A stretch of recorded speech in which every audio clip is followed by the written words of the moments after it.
Olá, professor Simvaldo do Nascimento Souza, com mais um vídeo sobre a história de Santa Cruz, mais especificamente tratando da telefonia. A história da telefonia passa por Santa Cruz. Lembrando que o historiador Benedito Freitas, naquele terceiro volume da sua trilogia sobre a história de Santa Cruz, que ele faz abordagens sobre o Segundo Império, tem um capítulo que ele dedica às comunicações, e neste capítulo ele fala do telégrafo, ele escreve também sobre a primeira agência de correios que foi instalada no Brasil, que foi aqui em Santa Cruz, em 1842, e faz uma referência também ao telefone, ao primeiro aparelho telefônico, né? E o Benedito, são 4 páginas desse capítulo, né? Ele tem algumas citações também. Ele faz uma breve referência ao encontro do imperador Pedro II, Dom Pedro II, na Filadélfia, em 1876, com Alexandre Graham Bell, que foi o inventor do telefone. O Graham Bell era professor, tinha uma escola dedicada aos surdos, era fonoaudiólogo e também cientista e inventor. Então, nesta apresentação, nós colocamos aqui uma foto do primeiro aparelho, o aparelho que esteve em Santa Cruz. Havia uma ligação de Santa Cruz com a Quinta da Boa Vista, né? Tem a foto aqui dele. E nós vamos então falar um pouco. Atualmente, este aparelho que está em Santa Cruz faz parte do acervo do Museu Imperial, que fica lá na cidade serrana de Petrópolis. E segundo diversos diretores, depoimentos, né, e também já matérias que saíram em reportagens, jornais e revistas, o telefone é um dos objetos, né, que mais atraem os visitantes quando chegam. Claro que também nós temos a coroa imperial, tem uma série de coisas, mas o telefone chama muita atenção, principalmente dos viajantes estrangeiros, né, os visitantes estrangeiros, né? Então nós vamos passando aqui e vamos explicando.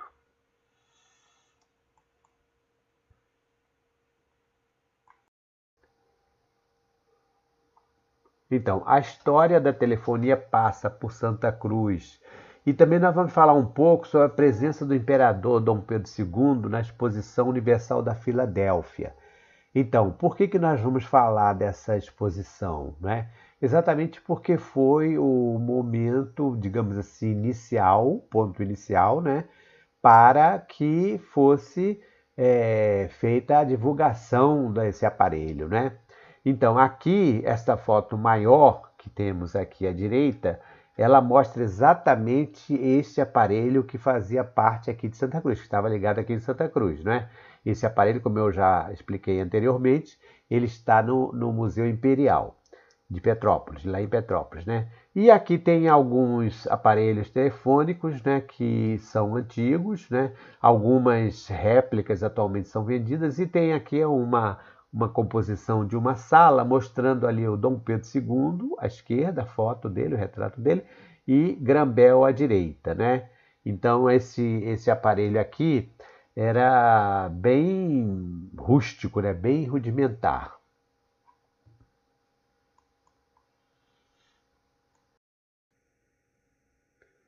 Novamente, nós temos aqui uma referência ao nosso primeiro aparelho, né? Ele foi instalado em 1877, vejam bem, um ano apenas após a presença do imperador na exposição lá na Filadélfia, né?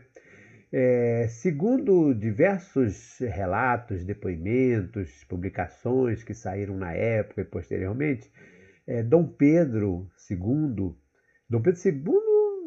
sempre foi um grande apaixonado por inovações tecnológicas, a fotografia, gostava de fazer observações astronômicas, né? Era sempre muito interessado nisso. E segundo esses relatos, ele ficou assim muito entusiasmado, né? Muito admirado com esta invenção, né? Então dizem, né, alguns também, que ele teria já na Filadélfia encomendado 100 aparelhos. Agora, existe também uma certa, vamos dizer assim, polêmica, né, em relação a esse primeiro aparelho, né? Porque, por exemplo, vocês vejam aqui que tem uma referência de que teria sido instalado na loja O Grande Mágico, ela ficava na atual Rua do Ouvidor, e fazia uma ligação diretamente com o quartel dos bombeiros, não é? Bom, aí fica essa dúvida. Eu acho, tenho quase certeza, que esse primeiro aparelho foi realmente instalado entre Santa Cruz e a Quinta da Boa Vista. Por quê? Não vamos dar primazia se nós temos aqui um monarca que já na Filadélfia já estava interessado nisso, então realmente não teria sentido que fosse instalado numa casa comercial antes da ligação com o Império. Agora, outra coisa interessante também é que no início não tinha dígitos, a ligação era feita direto. Então imagine, para o Dom Pedro era muito tranquilo, ele pegava o telefone e já fazia ligação direta, né? E essa questão dos dígitos, por exemplo, aqui em 1879, quando foi concedida a permissão para a primeira instalação, já eram 2 dígitos. Então, vocês vejam aqui, em 13 de outubro de 1880, estava formada a Telephone Company of Brazil, com capital de US$ 300 mil. Então, aqui nós já temos a participação, digamos assim, de empresários ligados à telefonia, ligados também ao Grambel, porque a coisa foi crescendo, né?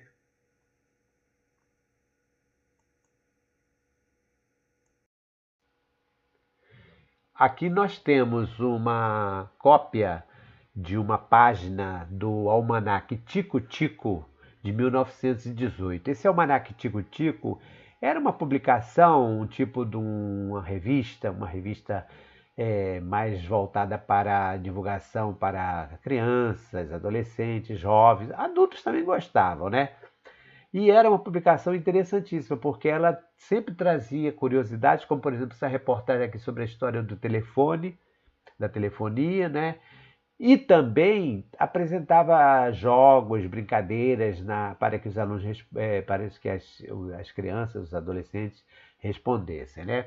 Então, nessa reportagem aqui, lá de 1918, olha que tem tempo, ela circulou bastante tempo, esse almanac Tico-Tico, tem uma foto aqui do Grambel, aqui à esquerda, e uma outra foto de uma foto de Dom Pedro II à direita.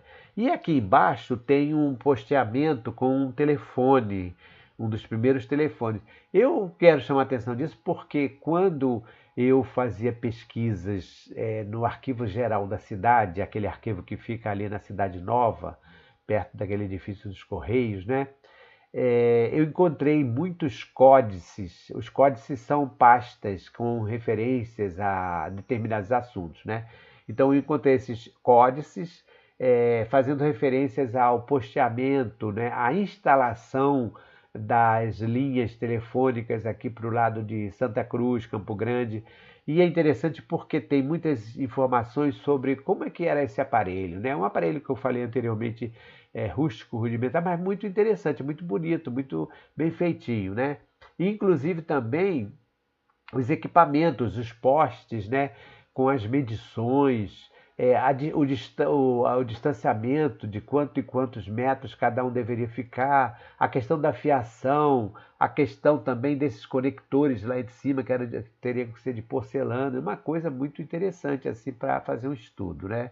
Então aqui nós temos o Almanac Tico-Tico. E aqui nós temos um recorte do jornal, O Jornal, é um suplemento especial março e abril de 1969. Neste suplemento especial tem um artigo interessante sobre a história das telecomunicações no Brasil, né? E nesse artigo, aqui faz uma referência que em 1877 surgiram os primeiros aparelhos telefônicos no Rio de Janeiro e São Paulo. Não quer dizer que já havia ligação entre Rio de Janeiro e São Paulo, isso só vem bem mais adiante, né? Era lá em São Paulo tinha as ligações e no Rio de Janeiro também, né? E no Rio, o português Antônio Ribeiro Chaves instalou o primeiro telefone no Brasil na sua casa comercial, o Grande Mágico, no Beco do Desvio 86, hoje Rua do Ouvidor. Ali, o comerciante apresentava novidades mecânicas e aparelhos dos mais diversos para a curiosidade do público. Veja bem, esta instalação que está sendo feita a referência aqui nessa publicação, ela provavelmente ela está se referindo a uma instalação, digamos assim, comercial, não é? Porque a instalação primeira realmente, com certeza, foi do Palácio da Quinta da Boa Vista para Santa Cruz. Mas fica aqui o registro, né, que ficava onde hoje é a Rua do Ouvidor, no centro do Rio, não é?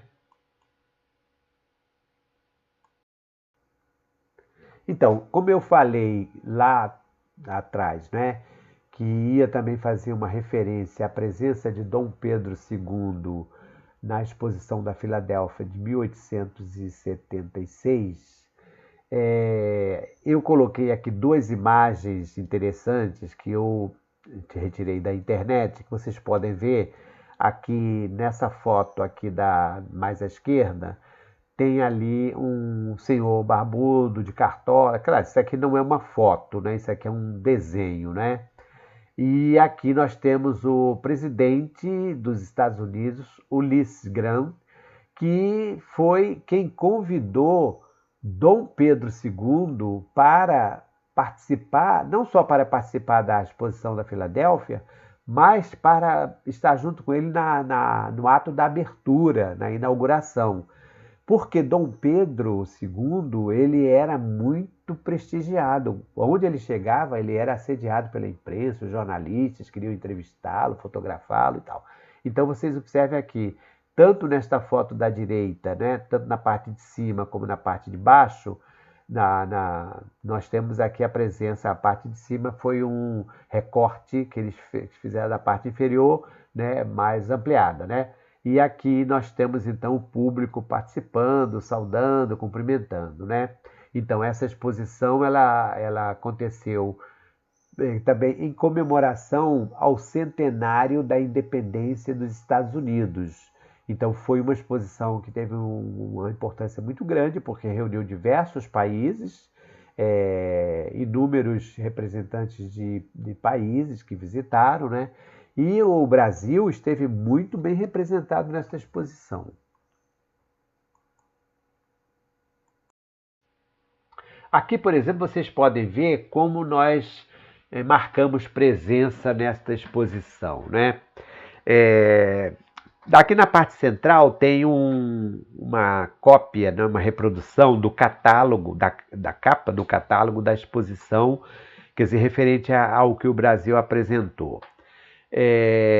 Esse catálogo ele tem uma descrição, né? Cada país que apresentava tinha que apresentar um catálogo também dizendo o que ele estava levando para oferecer. E o que tem de interessante, até para nós daqui de Santa Cruz, é que nesta exposição, eu vou passar mais adiante falar um pouco mais sobre isso, existia a presença da seda que era produzida na antiga Fazenda Imperial, lá na Seropédica do Bananal. Daqui a pouco nós falamos mais sobre isso. Aqui, à esquerda, na parte superior, tem a ata de assinatura, né, dos presentes que estiveram lá em 26 de junho de 1876, incluindo, eu coloquei uma setinha vermelha aqui, incluindo o imperador Dom Pedro II. Então ele assinou, né, a presença dele. Aqui embaixo dessa ata tem uma foto, uma reprodução de uma foto de um jornal francês, né? Porque Dom Pedro II, como eu falei, ele era muito prestigiado e tinha o reconhecimento. Então, eles faziam reportagem. Aqui, no caso, ele está junto com a Imperatriz Dona Teresa Cristina. Na parte superior, essa foto maior, aliás, não é uma foto, é um desenho, né? Mostra a Assembleia no auditório, né? Dom Pedro chegando, Dom Pedro sendo fotografado, sendo documentado. É interessante porque existe um documentário, um curto documentário, que não foi, digamos assim, filmado com Dom Pedro, pegaram um personagem com características semelhantes a ele, né, com a barba branca e tudo mais, e fizeram então um pequeno vídeo mostrando como foi o contato dele com Grambel. E aqui embaixo, né, tem o banner da exposição, né, lá da exposição de 1876, que fazia a divulgação do evento. Então, como eu falei para vocês, a presença brasileira na exposição ela foi marcante. E aqui eu tirei esse recorte de uma publicação que fala exatamente sobre esta exposição. Estas imagens, todas elas aqui, se referem a estandes do Brasil. Vejam que não foi apenas um. Nós tivemos vários estandes. Só aqui nós temos 4 estandes, né? É pena que eu não tenho tanto espaço para reproduzir, mas, por exemplo, esse primeiro aqui de cima mostra o estande principal. Esse de baixo mostra o Café no Brasil. Agora, veja bem o que está escrito aqui. A imagem que constrói uma narrativa com o Café do Brasil tem ao centro o tear no qual Maria Ambrosina, natural de Sabará, Minas Gerais, ensina a tecer a seda, né? Ela era casada com Luiz Ribeiro Rezende e participou das demonstrações que envolviam os 2 negócios de interesse da família. No caso, nós estamos falando aqui da seda e do café. Membro da Sociedade Auxiliadora da Indústria Nacional, essa sociedade era famosíssima, ela tinha uma publicação e eles tinham vamos dizer assim, um prestígio grande, um político, né, muito grande, né?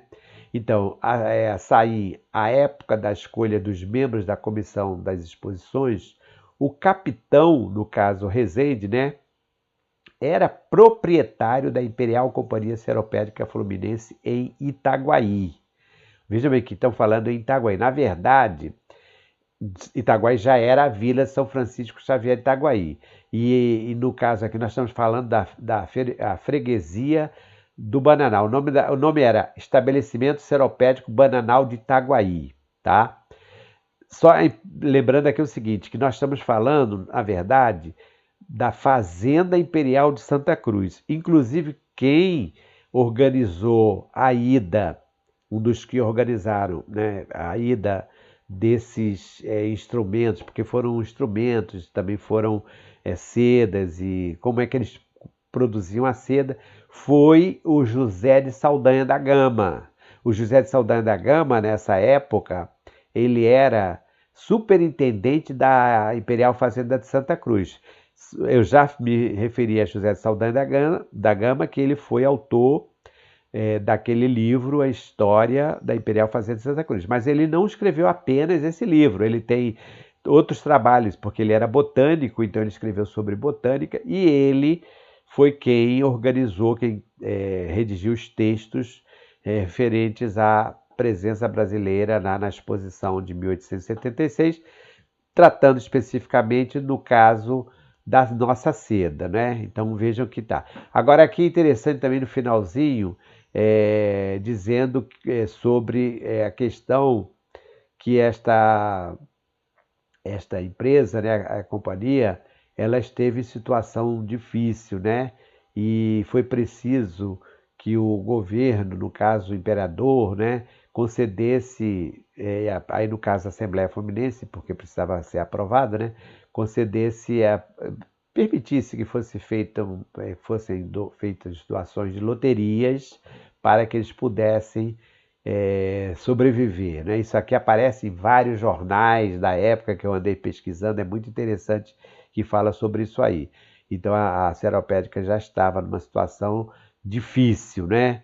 Então eles precisavam de dinheiro. E outra coisa interessante também, quando eles fundaram a Seropédica, eles conseguiram que o próprio imperador fosse um dos acionistas.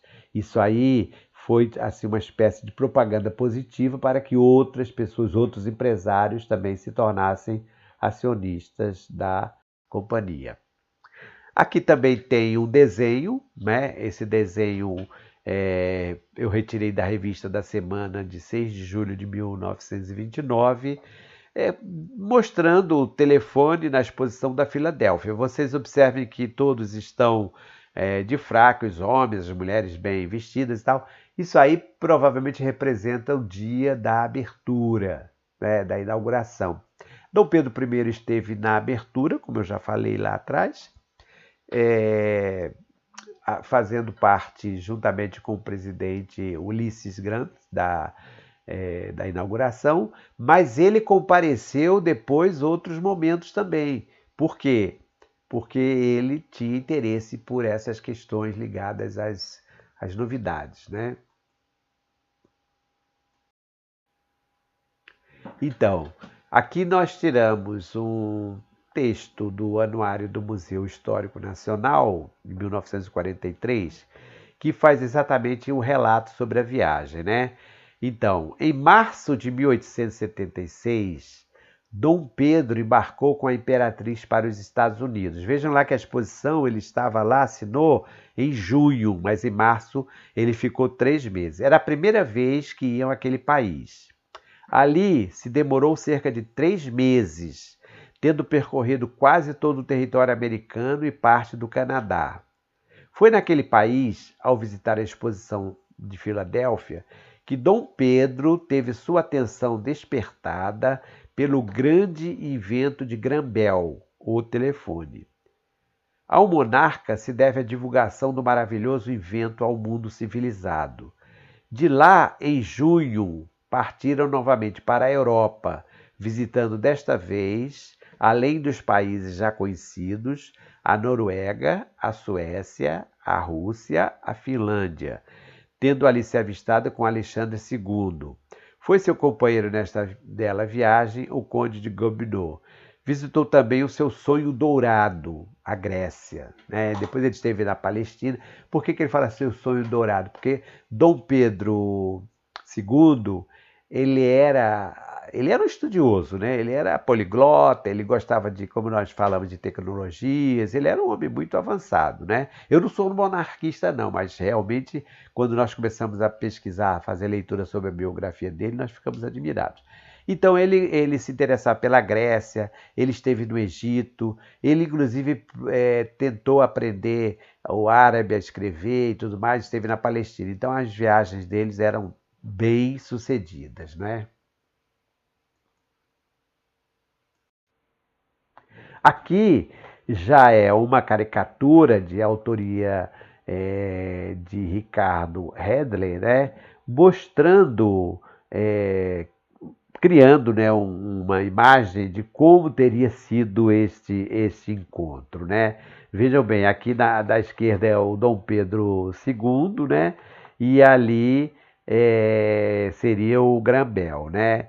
Então, o Graham-Bell teria mais ou menos falado em inglês Its Majesty is listening, quer dizer, Sua Majestade está ouvindo. Aí Dom Pedro, entusiasmado, falou: My God, they speak, yes, wow. Mais ou menos isso aí, né? Os meus netos que depois me corriram.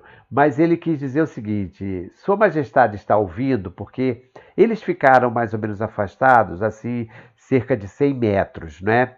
E então foi bolado esse diálogo que depois é muito divulgado. E então o imperador teria respondido: Meu Deus, isto fala, sim, ouço bem.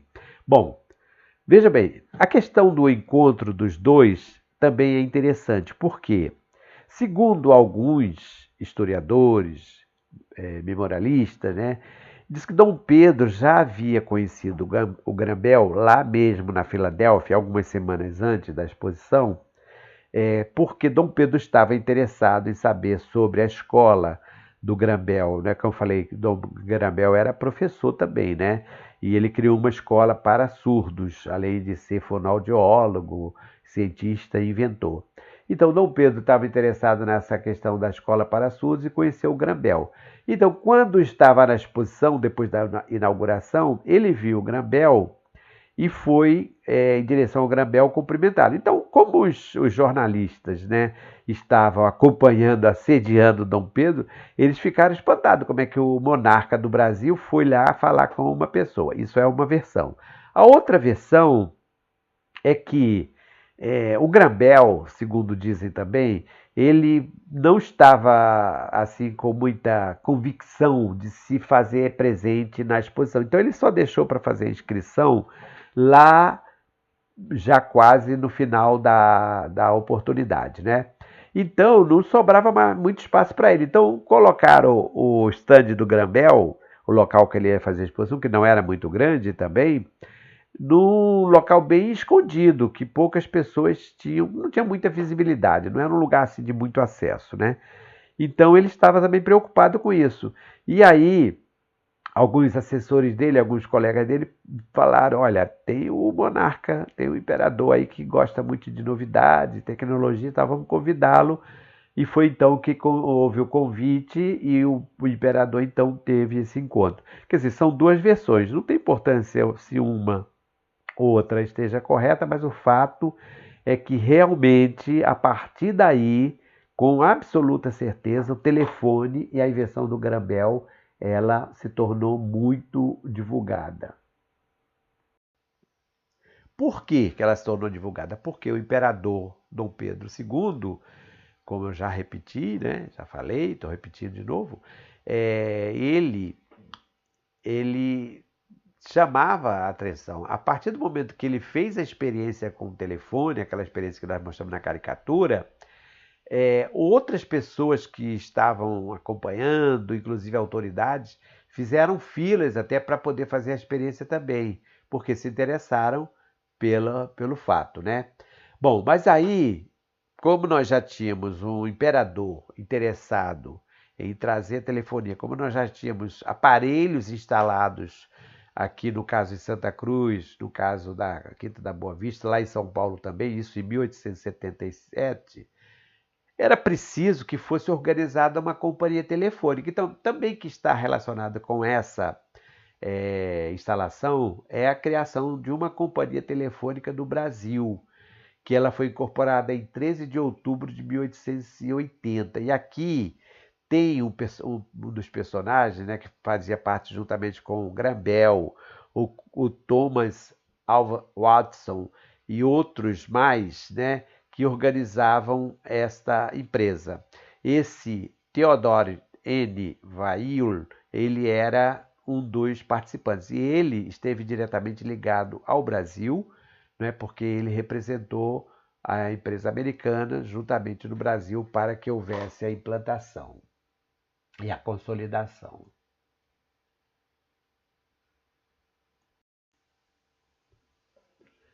E o nosso telefone, o telefone, o aparelho de Santa Cruz, como eu falei para vocês, está no Museu Imperial, ele continuou fazendo sucesso, né? Então, eu coloquei aqui dois recortes da revista Sino Azul. Essa maior, azulada, exatamente, ela tinha umas páginas azuis, né, em um determinado momento, mostrando a inauguração do Museu do Telefone. Ali quem está usando o telefone é o governador Chagas Freitas. Aqui na figura central aqui, esse senhor de óculos aqui era o ministro Eliseu Rezende, né? Bom, então veja bem, esse museu, infelizmente, ele não existe mais. Era um museu da Telerge, né? Muito bonito esse museu. Ficava ali entre o Catete e Laranjeira, numa ruazinha bem pequena. Eu cheguei a levar meus alunos lá algumas vezes. Na parte do térreo, esse museu, para falar a verdade, é o seguinte: foi montado numa antiga estação telefônica, daquelas estações telefônicas antigas que precisavam daqueles equipamentos enormes, né? Aquelas estações, então você ligava e tal. Então o que eles aproveitaram? a própria estação, a estação que funcionava ali, e no térreo eles deixaram essa estação como se fosse um acervo de museu, mas eles deixaram funcionando. Era uma estação antiga, bem antiga, e os alunos chegavam e podiam se comunicar e saber qual era o percurso, digamos assim, que se fazia naquela época da ligação da sua casa até o outro destino, não é? A outra linha. Então mostrava tudo isso aí, não é? Isso era uma parte. E aqui quando eles fizeram a inauguração, eles conseguiram levar o telefone que era de Santa Cruz, foi cedido pelo Museu Imperial como uma peça, ficou lá à exposição temporariamente, né? Mas era um museu muito legal, muito interessante, porque tinha a evolução toda. Não falava só da história da telefonia antiga, mostrava naquela época, foi 1981, eu acredito que durou até 1990, por aí, não sei, até que ano terminou, mas mostrava também as novidades daquela época, como, por exemplo, cartão telefônico. Hoje não existe mais isso, ou existe, não sei. Mas ó, os telefones, já o celular, que já estava começando a aparecer, ainda bastante rústico, né? E essa foto aqui da esquerda é uma das diretoras do Museu Imperial, que eu falei lá em Petrópolis, mostrando exatamente o nosso telefone, o telefone que, vejam que não era pequenininho não, pelo tamanho dela vocês podem ver, que faz parte atualmente do acervo do Museu Imperial e que era daqui de Santa Cruz, né? E segundo todos esses diretores, é uma das peças que interessam mais o público visitante, né? Atrai.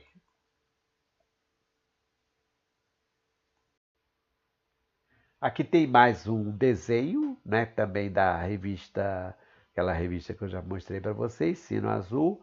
É um dispositivo adotado por Graham-Bell, né? Mostrando como é que funcionava o telefone. E finalizando aqui, nós já voltamos a Santa Cruz para falar sobre uma estação telefônica que existiu aqui em Santa Cruz, da CTB, Companhia Telefônica Brasileira. Depois, com o tempo, eles foram mudando. Criaram a CETEL, que era a Companhia Estadual de Telefônica, criaram a Telerge, né? Então foi havendo uma modificação. Agora, essa CTB, essa Companhia Telefônica Brasileira, eu alcancei, né? Porque ela ficava em frente ao consultório do Dr. Antônio Nicolau Jorge, até hoje o consultório está lá. Ela ficava ali na esquina da rua Lopes de Moura com a rua Dom Pedro I, bem pertinho ali da estação ferroviária de Santa Cruz. E a responsável, a chefe, né, pela essa companhia, pela essa estação, era a Dona Maria Laporta, que era casada com Carlos Laporta, foi um poeta muito famoso aqui em Santa Cruz, chamado Carlos Laporta, né?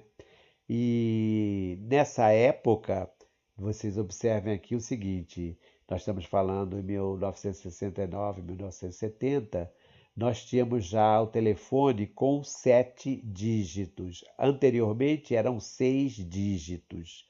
Então, conforme foi passando o tempo, lá no início nós falamos em 2 dígitos, né?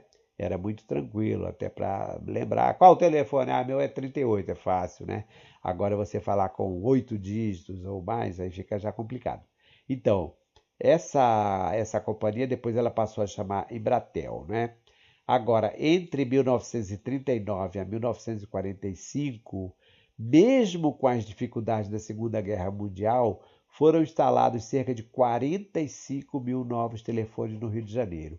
Eu conversei com uma antiga funcionária, uma telefonista, né, da CTB aqui de Santa Cruz. Ela me informava o seguinte, que a companhia, a estação funcionava da seguinte forma: você ligava, né, para o número, você queria ligar, eu queria ligar, digamos, para o número qualquer, 49, por exemplo.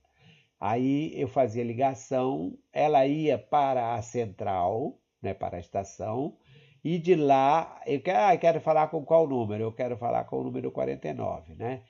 Digamos. Aí ela pegava o meu número tinha os conectores e ela então fazia a ligação. É claro que em períodos assim de festas, por exemplo, Natal, Ano Novo, algum período do Dia dos Pais que as pessoas mais ligam para mandar cumprimentar os pais, os parentes e tudo mais, isso aí havia um congestionamento. Mas o que ela queria dizer também é o seguinte, que as pessoas, as agentes, as telefonistas, elas ficavam ouvindo, às vezes, as conversas. Então, ficava sabendo o que estava acontecendo, né? Vocês sabem disso também porque já houve aqui na TV Globo uma dessas novelas de época, né, que tinha já a telefonia, que tinha uma dessas telefonistas que ficava ouvindo e fofocando sobre as conversas, né? Então, essa é a nossa contribuição sobre a história da telefonia que passa por Santa Cruz. Agora, vamos antecipar que tem um outro capítulo mais adiante, porque não sei se quem está assistindo ouviu falar na Radiobras, mas a Radiobras era uma companhia também de emissoras de ondas curtas. Ela foi criada aqui em Santa Cruz, né, a estação principal, né, de transmissão, a transmissora, e ficava ali onde hoje tem o Conjunto Nova Sepetiba, ali na estrada de Sepetiba. Antes de chegar em Sepetiba, à esquerda, tem o Conjunto Nova Sepetiba. Ali funcionava a Radiobras. Então, numa próxima oportunidade, eu estarei falando, dando continuidade a essa história das telecomunicações, falando sobre a Radiobras.